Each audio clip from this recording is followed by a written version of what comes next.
So we've talked about CrossGuild a lot on this channel, and I think at the end of the series, it's going to be one of the bigger organizations in One Piece, with a lot of major villains being the lieutenants of the organization, namely Moria. But when talking about former villains who could join CrossGuild, I do think Don Quixote Doflamingo is a very likely candidate. But in talking about how all these major villains bring along +1. So like say Crocodile has Mr. 1 and Mr. 3. And of course, all of Buggy's original guys are a part of the organization as well.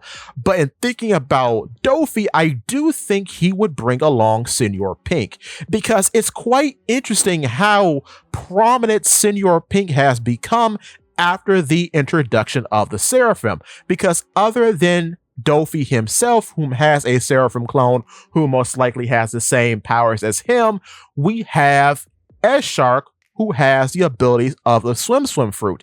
And Frankie points out how weird that is, which leads to Vegapunk explaining how the whole cloning process worked.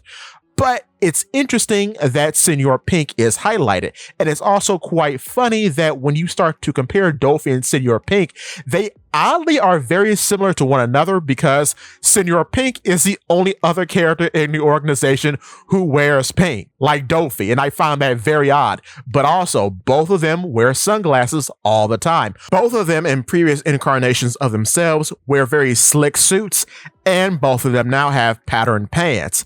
But in talking about the Seraphim again, it really creates a very interesting highlight for Baroque Works and the Don Quixote family, because S-Hawk, a clone of Mihawk, has the Dice fruit, which is Mr. 1's fruit. And we have a Seraphim clone of Crocodile, as well as a Seraphim clone of Doflamingo. But then, of course, S-Shark has the abilities of the Swim fruit. So it's odd that those two organizations are highlighted in the group of the Seraphim.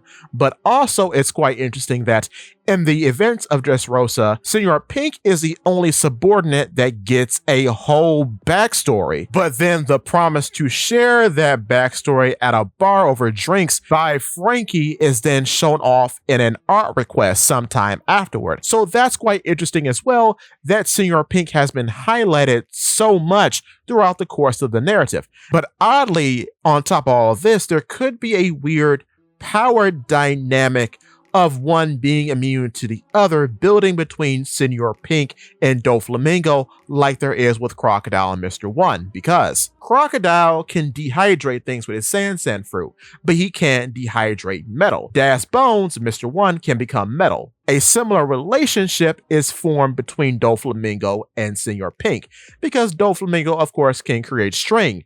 Strings are matter. Señor Pink can swim through matter. So it's very likely that of the characters in Dressrosa, he was one of the ones who could presumably escape the birdcage by simply swimming through it. And that's quite funny when you start to think about it. So that relationship between these four exists as well, I think. But with that being said, if you are enjoying the video so far, click the like button.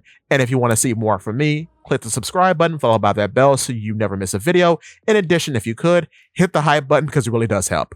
And with that being said, give me your thoughts and tell your friends about Polypede Works.